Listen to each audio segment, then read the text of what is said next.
Merci de votre fidélité à la télévision nationale. Au sommaire de ce journal, à Forêt-Carrière, le préfet poursuit sa visite de prise de contact. La semaine dernière, colonel Mamadou Lamarane a rencontré les responsables de Rio Tinto Simfer. Au menu des débats, les grands projets miniers du pays. Diabète et AVC, deux pathologies qui touchent des centaines de Guinéens. Ces maladies silencieuses sont souvent détectées à un stade tardif. Nous allons partir à la rencontre de deux patients qui sont affectés par ces maladies. À venir également cet incendie au quartier Imbaya dans la commune de Matoto. Il n'y a pas eu de mort, mais on parle des dégâts matériels importants. La famille touchée est inconsolable. C'est tout pour le titre.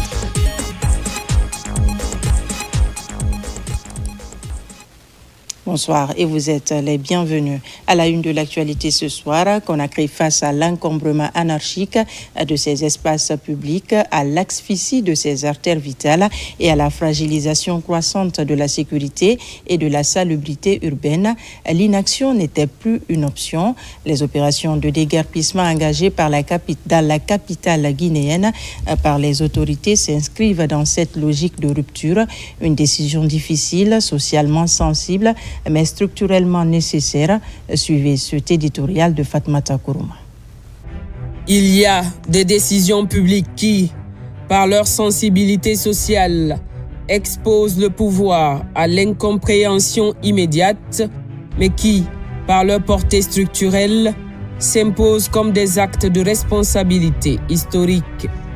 Les opérations de déguerpissement actuellement menées à Conakry relèvent de cette catégorie.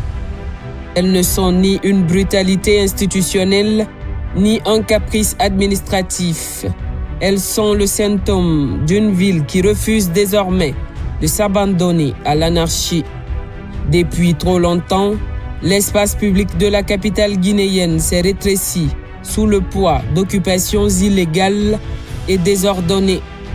Trottoirs confisqués, voies obstruées, carrefours étouffés, caniveaux bouchés, la ville s'est progressivement retrouvée piégée par ses propres dérives. Ce désordre n'a pas seulement ralenti la circulation, il a fragilisé la sécurité, entravé l'accès des secours, favorisé l'insalubrité et accru la vulnérabilité face aux inondations. À ce stade, ne rien faire aurait été une faute. Déguerpir dans ce contexte n'est pas détruire, c'est libérer. Libérer les voies pour que les citoyens circulent dignement. Libérer les trottoirs pour que les piétons marchent en sécurité. Libérer les caniveaux pour que l'eau s'écoule et non pour qu'elle submerge les quartiers à la première pluie. C'est réaffirmer que l'espace public appartient à tous et non à quelques-uns, aussi nombreux ou visibles soient-ils. Les autorités, en engageant cette reconquête urbaine, posent un acte clair, celui de restaurer l'autorité de la règle dans un environnement longtemps livré à l'improvisation. Une capitale ne peut aspirer à la modernité sans discipline spatiale. Aucune métropole au monde ne s'est développée durablement en tolérant l'occupation anarchique de ses artères vitales. Conakry ne fait pas exception à cette vérité universelle. Ce déguerpissement a entraîné aujourd'hui une fluidité dans la circulation et je pense que c'est une bonne initiative. Et j'apprécie le travail effectué dans ce sens. Et en matière de sécurité aussi, l'ancienne situation n'était pas favorable à la sécurité non plus des commerçantes. Et aujourd'hui, en matière de sécurité, je pense que les citoyens sont mis à l'abri parce qu'aujourd'hui, on a les moyens de transport. On ne les maîtrise pas à 100% parce qu'il y a des pannes qui peuvent subvenir dans la circulation, surtout les camions. Mais avec ce déguerpissement aujourd'hui, vraiment les citoyens sont mis à l'abri. Ce sont des décisions parfois que les citoyens n'apprécient pas au prime abord, mais après, on se rend compte effectivement de la nécessité de déguerpir la chaussée. Ça va dans l'intérêt de tous, dans la sécurité de tous. Bien sûr, Ces opérations ont un coût social. Derrière chaque installation déguerpie, il y a des revenus et des habitudes. Mais l'émotion, aussi légitime soit-elle, ne peut servir de boussole unique à l'action publique. Lorsque le désordre collectif met en péril la sécurité, la santé et la dignité de millions de citoyens, l'intérêt général doit prévaloir. Gouverner, c'est parfois choisir le difficile pour éviter le chaos. Au-delà de l'urgence, ces déguerpissements dessinent une ambition, celle d'une capitale réorganisée, respirable et planifiée. Une ville où l'on élargit les voies au lieu de les rétrécir, où l'on aménage des trottoirs, des espaces verts, des infrastructures durables. Une ville capable d'attirer les investissements, de soutenir la croissance économique et d'offrir à ses habitants un cadre de vie à la hauteur de leurs aspirations. La modernisation d'une capitale ne se proclame pas, elle se construit. Et cette construction passe inévitablement par des choix impopulaires, mais nécessaires. En libérant l'espace public, Conakry amorce une transition décisive, celle du passage d'une ville subie à une ville pensée. Ces opérations de déguerpissement ont d'ailleurs démontré leur pertinence de manière éclatante lors de la récente cérémonie d'investiture du président de la République, son Excellence M. Mamadi Doumbouya.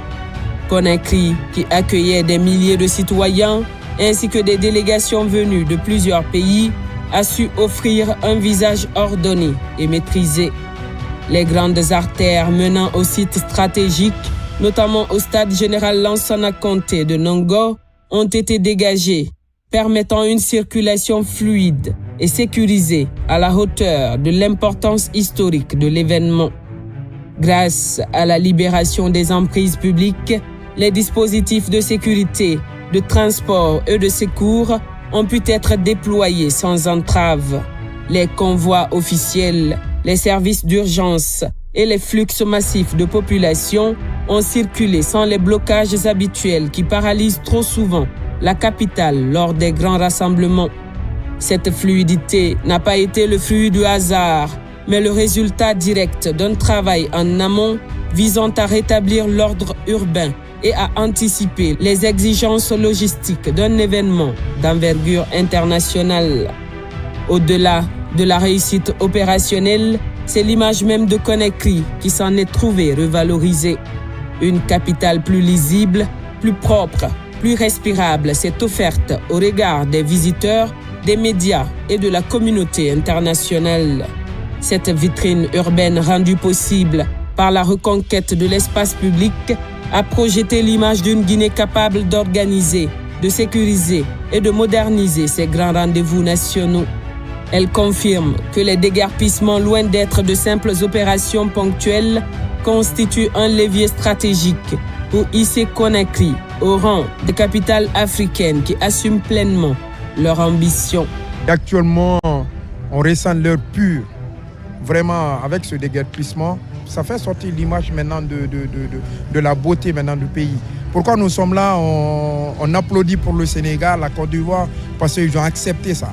Et nous aussi, je vais dire maintenant à nos mamans, à nos sœurs maintenant, d'essayer d'aider ce gouvernement pour qu'on puisse maintenant se développer ensemble.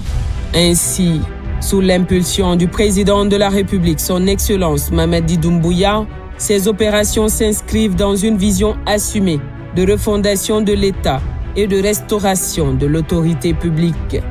Fidèle à son engagement de bâtir une Guinée disciplinée et équitable, le chef de l'État a fait le choix du courage politique face à des dérives longtemps tolérées. En plaçant l'ordre urbain, la sécurité des citoyens et l'intérêt général au cœur de l'action gouvernementale, il affirme une gouvernance qui privilégie la responsabilité, la cohérence et le long terme, convaincu qu'aucun développement durable n'est possible sans règles claires et respectées par tous.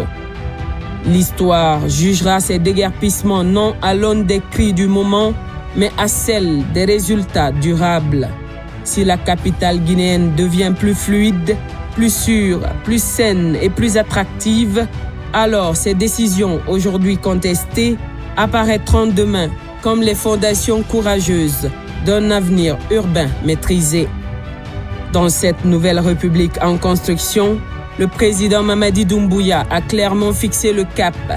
L'État doit redevenir exigeant envers lui-même. Les commis de l'administration publique sont désormais appelés à plus de rigueur, de discipline et de cohérence dans l'application des décisions. Gouverner ne saurait se limiter à édicter des règles. Il faut les faire respecter avec équité, constance et exemplarité.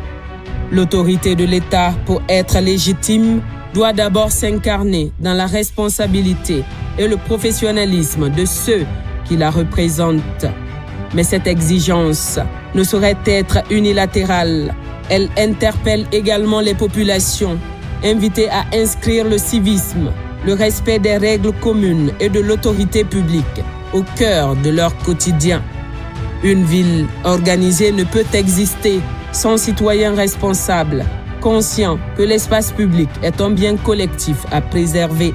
Le respect de l'ordre urbain, loin d'être une contrainte, devient alors un acte de participation à la construction nationale, condition indispensable pour bâtir une capitale moderne, une république forte et un avenir partagé.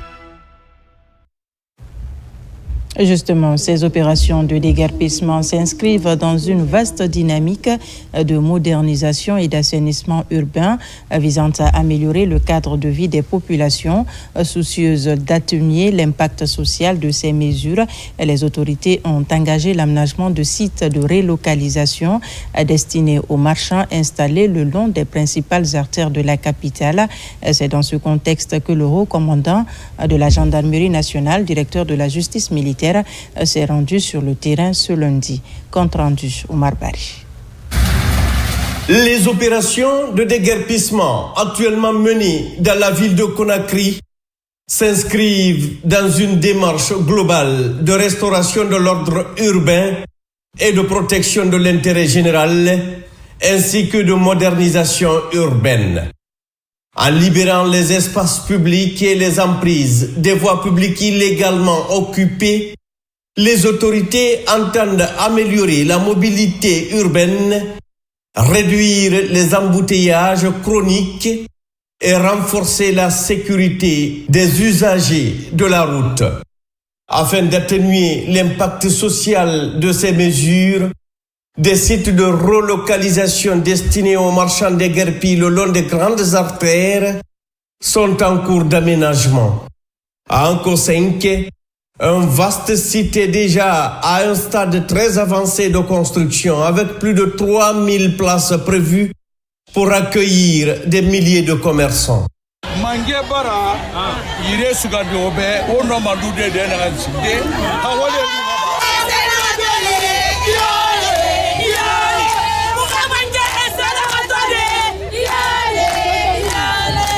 Ne se min fɔla jama ɲɛ a n'an na président général Mamadi Doumbouya ɲɛ an sɛwana ɲɛ parce que jamana tɛ se développer la ni ko dɔ ma kɛ a k'an tɔɔrɔ k'an dimi kono an kalo an ma bɔ pays dɔw ma ka na an bara an y'a ye n'an na jamana nɔɔni ɲa ma n'an bara mansa sɔrɔ min n'an na jamana saniya wallahi a ma gbana a man tɔɔrɔ parce que an kalo a tɛna la an to la ten a n'a la a den d'an di a muso la di n'a bara na wuli an gili tara ma yati comme men kɛni bɛ k'ale na place d'a ma donc wole ka kɛ an mɔnɛ han yɔrɔ do mais an kalalo an ma kɛlɛ kɛ an ma sɔn ko kɛ bɛɛ kisi k'i ma fa k'an ɲa bɛ an na masa ɲuman ma a bara an ko 5 kuruba mɛn d'a ma bi bɛɛ ɲɛna an sawani kawasa da nɔ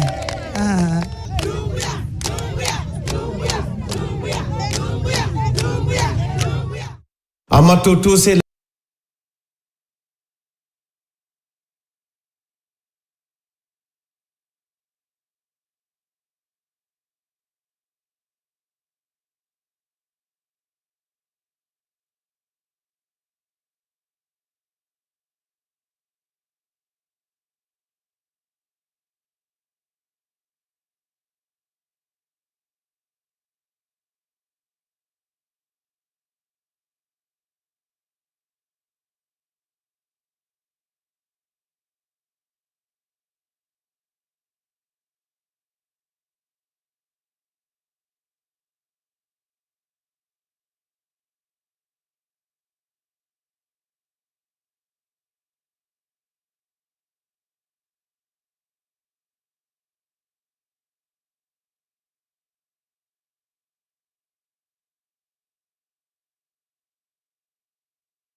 les responsables de Rio Tinto Simfer. Il était question d'échanger avec eux sur les grands projets miniers du pays. Il leur a été également transmis le message du Mamadi Doumbouya. Plus de détails avec Alpha Isiagaba. Face à face, les autorités préfectorales de Fourikaria et des responsables de Rio Tinto Simfer.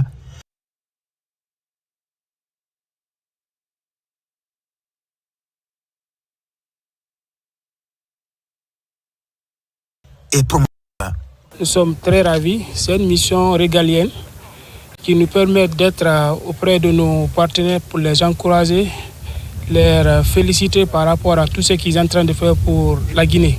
Bon, tenu une rencontre avec les partenaires miniers au bureau.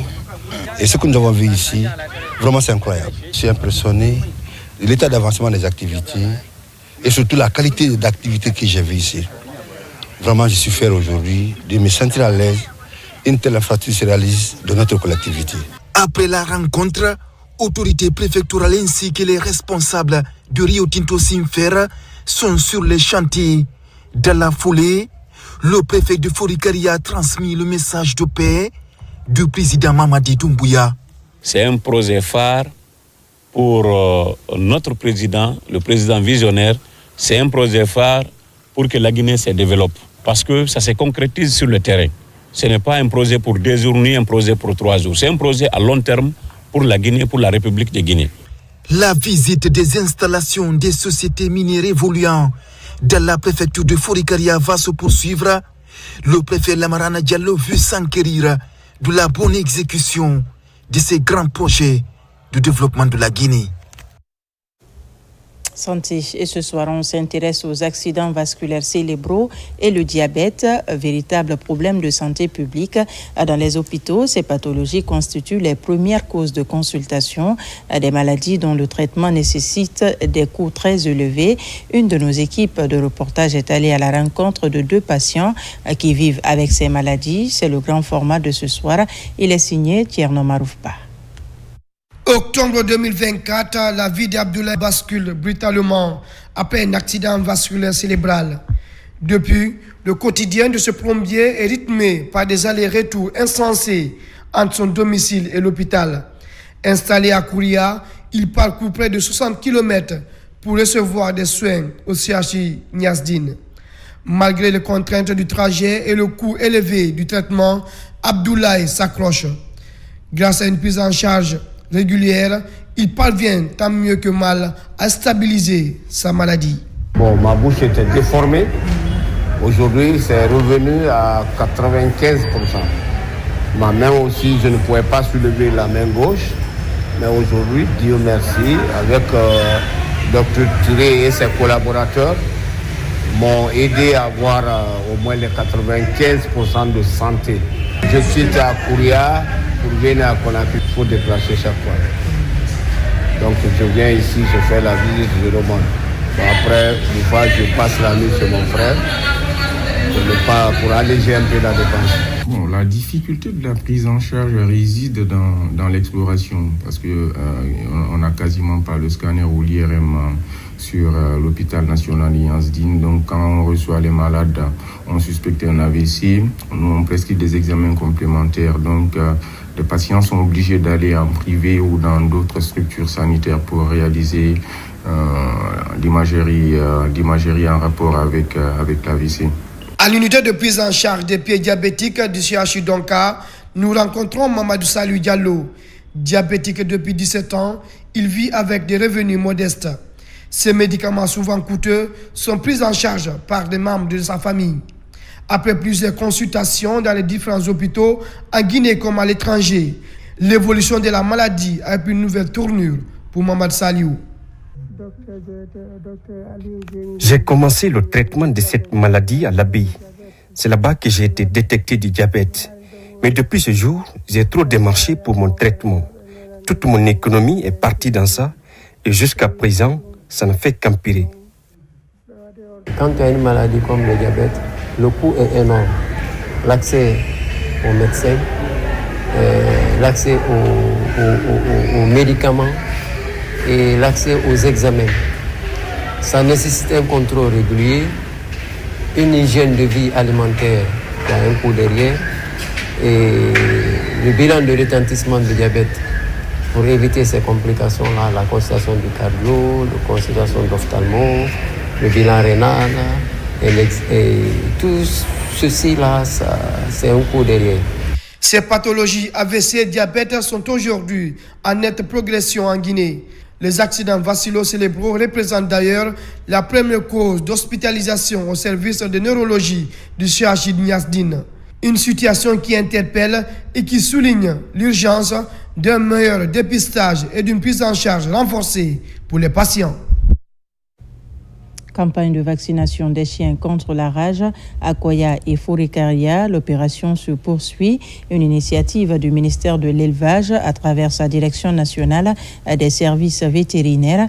Cette campagne qui touche tout le territoire national vise à protéger la population de cette maladie mortelle transmise par les chiens. Le point avec Noumoussou Diakité. Au cœur de cette campagne se trouvent les vétérinaires et les agents de santé animale qui se rendent dans les villages et les quartiers des préfectures de Koya et de Forikaria pour administrer le vaccin aux chiens. Équipés de matériel adéquat, ils parcourent les rues et les concessions à la rencontre des propriétaires de chiens pour les sensibiliser sur l'importance de la vaccination et les inciter à amener leurs animaux afin de préserver la santé publique. Les propriétaires de chiens, les voisins, n'ont qu'à informer, n'ont qu'à sensibiliser leurs cohabitants, s'ils ont des chiens, d'envoyer les chiens pour la vaccination. Nous aurons aussi effectivement des points fixes dans chaque commune, dans chaque quartier, pour qu'effectivement on puisse atteindre presque les 100% de couverture. Je lance un appel solennel à la population de Koya de mobiliser tous les chiens afin qu'ils soient vaccinés à grande échelle. Nous avons beaucoup de chiens errants et j'ai invité également les équipes à faire en sorte que ces chiens soient vaccinés. Les citoyens de Koya et de Forikaria apprécient cette action du ministère de l'Élevage qui favorise une cohabitation plus saine entre l'homme et l'animal. Si le chien n'est pas vacciné, c'est pas bon. Donc, ce que vous avez fait là, je vous remercie beaucoup. Je suis contente. Maintenant, les chiens là maintenant, je n'ai plus peur. Tu as entendu le message là? C'est la première fois dans l'histoire. On remercie l'État, on remercie le général Mamadi Doumbouya. La Banque mondiale est également engagée dans cette lutte contre la rage. Elle apporte un appui technique et financier à la Direction nationale des services vétérinaires pour préserver la santé animale et humaine contre cette zoonose mortelle en Guinée. La promotion de l'entrepreneuriat jeune fait du chemin dans la commune urbaine de Koya. La jeune chambre internationale Koya Avenir est engagée pour l'accompagnement de processus de développement local. Cette structure vient réorganiser son équipe dirigeante pour un mandat d'1 an. Le point avec Aboubakar Diaby. À Koya, les structures de jeunesse continuent d'appuyer le processus de développement local des collectivités. Les membres de la Jeune Chambre internationale Koya Avenir prônent cette stratégie pour renforcer l'idée entrepreneuriale au sein de la commune. Ici, cette structure fédératrice de jeunesse reste caractérisée par la rigueur, la responsabilité et le professionnalisme. Il était l'heure pour nous aujourd'hui, avec toute l'équipe de 2025, de passer le flambeau à l'équipe 2026. Et de façon générale, nous avons été témoins en tout cas de la réalisation de nombreuses activités impactantes pour notre communauté, à savoir notamment la formation des jeunes leaders de Koya, le service à la communauté, des activités que nous tenons vraiment à cœur. Également, nous avons fait la promotion de l'entrepreneuriat en donnant la latitude à des femmes et à des jeunes filles de créer des activités génératrices de sources de revenus. Après un an de mandat, JCI Koya Avenir réorganise son équipe dirigeante pour la bonne continuité de ses actions. Cette organisation citoyenne se penche déjà sur des mécanismes innovants susceptibles d'améliorer les conditions de vie de la population de Koya. Cette fois-ci, on fera des projets à fort impact, des projets dont l'impact est durable. Par exemple, le projet Mon environnement, ma santé, c'est un projet qui nous permet d'offrir aux lieux publics les poubelles, les bouilloires et les balais qui vont permettre d'améliorer la qualité de l'hygiène et de santé dans les lieux publics.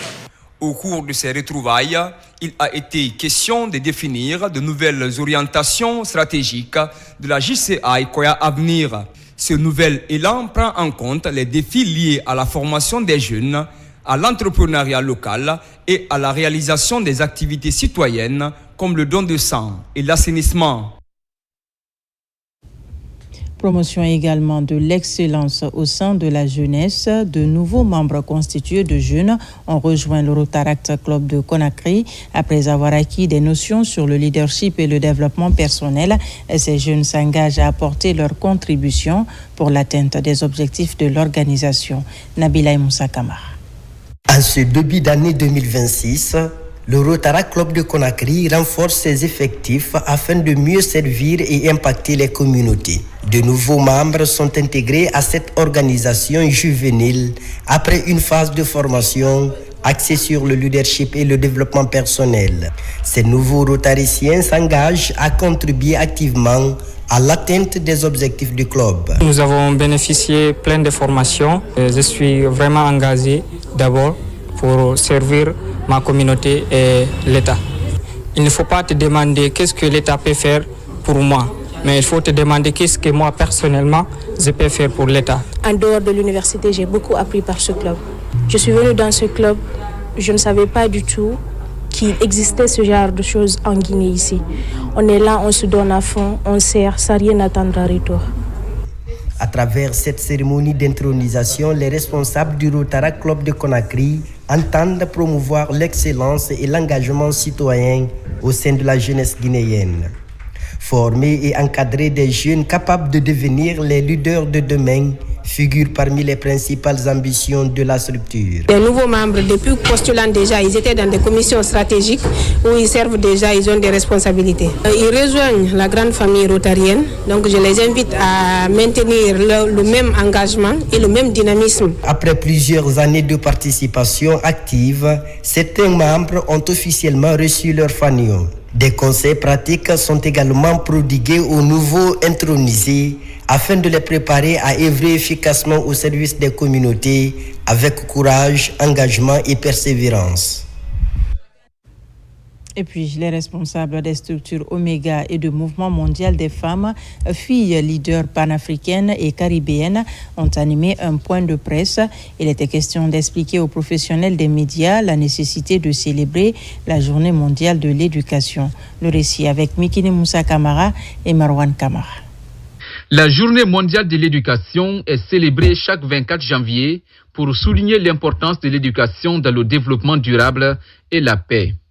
En Guinée, les structures Omega et du Mouvement mondial des femmes, filles leaders panafricaines et caribéennes invitent les professionnels des médias pour expliquer la portée de cet événement. L'appel, c'est quoi aux familles? Les enfants doivent être scolarisés. Ils doivent pousser les enfants, encourager les enfants à aller à l'école, les maintenir à l'école. Cette journée a été proclamée par l'Assemblée générale des Nations unies en 2018 à l'initiative de l'UNESCO. Parce que l'éducation incombe à nous tous ici présents, la société civile, le gouvernement, qui doit revoir donc sa politique éducative, surtout au niveau de l'allocation donc du budget rattaché à l'éducation, dont l'UNESCO et la Banque mondiale recommandent 20%. La Journée internationale de l'éducation vise à rappeler que l'accès à une éducation de qualité est un droit fondamental. C'est un levier essentiel pour réduire les inégalités sociales et économiques à l'échelle mondiale. Sur un autre plan, elles rendent justice, mais restent minoritaires dans la sphère de décision. À Conakry, un forum a réuni les femmes des droits déterminées à faire tomber les barrières invisibles qui freinent leur ascension. Elles plaident pour une justice plus équitable et humaine. Des précisions avec son Assagno et Fodé Camara. Briser le plafond de verre dans l'appareil judiciaire guinéen, c'est l'enjeu de ce forum pour juguler la faible représentativité des femmes. Pour la coordinatrice de l'événement, une justice inclusive n'est pas une option, mais une exigence démocratique pour identifier les obstacles et renforcer les compétences au féminin. Ce forum est né d'un constat du manque de représentation des femmes dans les professions juridiques et judiciaires en Guinée. Mais je pense que cela est dû aussi à un manque de soutien. Donc je demande à ces professionnels-là de nous accompagner et d'accompagner ces jeunes filles à aller jusqu'au bout de leur parcours académique. Dans l'Assemblée, un auditoire prestigieux composé de magistrates et d'avocates de renom venus témoigner des freins qui entravent encore l'ascension de leurs consoeurs. Par rapport à la présence féminine des femmes au niveau des avocats, elles sont pour un taux de 26% de femmes avocates, 15% de femmes magistrates, une femme qui est conseillère juridique au sein du gouvernement. Cela veut dire que franchement, il y a des disparités. Mais il va falloir que nous, les femmes, que nous acceptions de nous affirmer et de chercher à être compétentes. Le débat, bien que technique, porte une ambition profonde, humaniser la loi par la mixité, tout en encourageant un engagement institutionnel ferme en faveur de l'égalité et même de l'équité. Parce qu'avant de participer au concours d'intégration au métier du droit, il y a d'abord une période de stage. Par exemple, moi qui veux devenir avocate, il y a au moins 3 ans de stage avant de passer le CAPA. Si nous n'avons pas de possibilité d'avoir accès au stage, comment allons-nous nous préparer dans la pratique afin d'affronter le monde professionnel? L'initiative qui a été prise par ce forum est une initiative qui mérite d'être encouragée par tous et surtout par le gouvernement. Parce que quand vous prenez nos textes de loi, à commencer par la Constitution et d'autres lois qui ont été votées, sans compter les instruments juridiques internationaux ratifiés par notre pays, alors on a toujours prôné l'égalité entre la femme et l'homme. Les temps forts de la journée a été le concours de plaidoirie en prônant une présence accrue des femmes. Ce forum pose les jalons d'une réforme structurelle de l'appareil judiciaire et de l'état de droit. Hors de la Guinée, les rideaux sont tombés sur le Salon mondial du tourisme en Espagne. La participation de la Guinée a été remarquable à ce rendez-vous du tourisme international. Pendant 5 jours, les exposants guinéens ont vendu le riche potentiel culturel, artistique et touristique des 4 régions naturelles du pays. Amadou Touré commente les images de Mohamed Souma. À travers son riche potentiel culturel, la Guinée a marqué ce rendez-vous mondial du tourisme futur 2026 ici à Madrid. Au rythme des guembé, balafons, tam-tam et autres éléments apportés par les exposants guinéens dans ces stands, le rouge-jaune-vert était fièrement représenté en Espagne. Une fierté pour les participants du pays aux 4 régions culturelles. Les potentiels investisseurs pour leur présenter notre portefeuille de différentes possibilités d'entrepreneuriat, les différentes possibilités d'investissement en République de Guinée. Et il y a des tours opérateurs que nous avons rencontrés qui sont intéressés à la République de Guinée.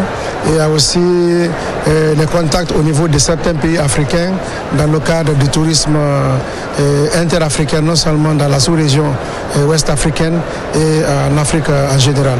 Il faut rappeler que c'est également une grande opportunité pour nous de montrer au monde entier que la Guinée est un réel paradis, comme on le dit. Mais aussi, on essaie de se positionner à travers le tourisme mondial. On essaie donc de vendre la Guinée, alors dans le sens positif justement, de montrer aux gens que la Guinée regorge d'un potentiel touristique inestimable. En participant 3 fois consécutives à ce salon, la Guinée a démontré aux faces du monde son réveil touristique et sa dynamique à faire du tourisme un levier important de son économie, ce conformément aux ambitions du président de la République, Mamadi Doumbouya, à travers le programme Simandou 2040 dans le secteur de l'éducation et de la culture.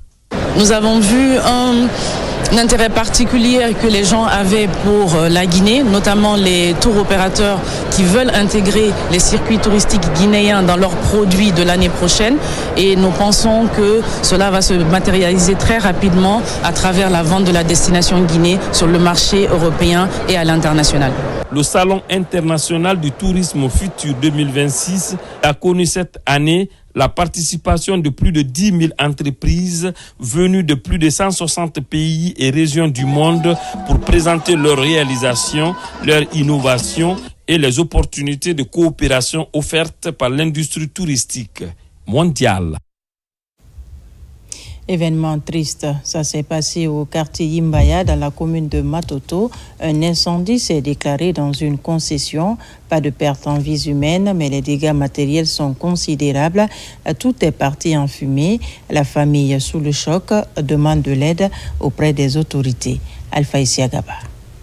Plafond et tôle noircie, vêtements et objets de valeur réduits en cendres. C'est le triste bilan de l'incendie survenu au quartier Yimbaya dans la commune de Matoto. En quelques minutes, les flammes ont tout ravagé. Les biens de cette famille sont partis en fumée. Mon neveu qui est venu me dire qu'il est en train de sentir l'odeur de la fumée. Je lui ai dit, bon, va voir dans le salon qu'est-ce qui se passe. Dès qu'il est venu me dire, bon, il y a le feu dans la chambre de ma soeur. Donc, dès que je suis venu, j'ai défoncé la porte. Et ça trouvait que vraiment tous les objets qui se trouvaient dans la chambre de ma soeur avait commencé à être consumé par le feu. Selon les témoignages, un court-circuit serait à l'origine du sinistre. Aucune perte en vie humaine n'est à déplorer, mais les dégâts matériels sont énormes. Sans abri, la famille a passé la nuit à la Belle Étoile. Aujourd'hui, je lancerai un appel solennel à toutes les personnes de bonne volonté qui nous viennent en aide parce que ce qui est arrivé comme ça, c'est une catastrophe. Personne ne souhaite que ce genre de trucs se produisent dans une concession. Mes marâtres, mes tantes, mes soeurs, ma maman, elles sont toutes dehors. On a passé hier la nuit dehors. Ces derniers temps, les incendies se multiplient dans les ménages. À chaque fois, le même scénario. Des femmes dévastatrices et des familles plongées dans le désarroi. Les dégâts, eux, sont souvent considérables.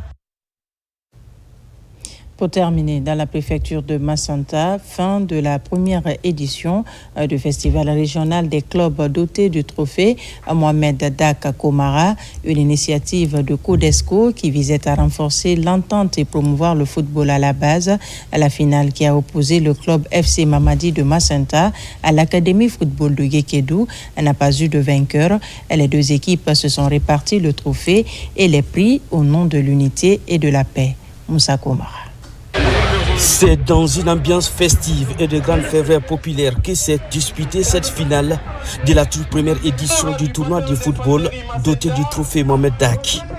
Un événement sportif qui a tenu toutes ses promesses selon les organisateurs. Nous sommes satisfaits du déroulement de la compétition parce que tout ce qui a été planifié ont été exécutés à la lettre et la réussite a été de taille. Ce tournoi de l'unité et de la paix a mobilisé 12 équipes venues des villes de la région forestière. L'idée est de renforcer les liens séculaires et promouvoir le football à la base. Nous avons décidé d'accompagner ce tournoi. C'est pour aider les jeunes à s'épanouir, à renforcer l'unité entre les fils pour que la paix règne en région forestière. Dans cette finale, deux formations talentueuses et ambitieuses. L'Académie foot de Gekedou, habillée en rouge, est opposée à FC Mamadi. Engagement, combativité, intensité et discipline tactique ont rythmé cette finale âprement disputée. Durant 90 minutes de jeu, pas de but. Séance de tirs au but, tous les 22 protagonistes ont marqué. Le trophée a été alors partagé entre les deux équipes qui ont proposé un spectacle à la hauteur de l'enjeu. Je remercie nos supporters qui nous avons soutenus ici. De Gekedou à Massanta, nous sommes déplacés, c'est pour remporter le trophée là. Voilà, c'est le trophée là qui est là. Donc nous sommes fiers d'être d'être ici à Massanta. Au nom de monsieur le préfet de Massanta, de les remercier pour la taille et la qualité de l'organisation. Parce que nous avons vu au stade, il n'y a pas eu de faille. Les joueurs étaient là, ils se sont mobilisés dans la ferveur pour donner un éclat particulier à cet événement.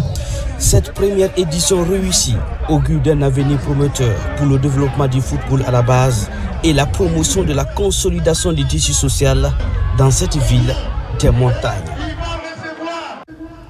Voilà qui met fin à ce journal. Merci de nous avoir reçus chez vous. L'actualité se poursuit sur notre site le www.rtgguinée.info. Je vous dis à très vite pour d'autres informations de la Guinée, notre paradis, terre de richesse et d'innovation.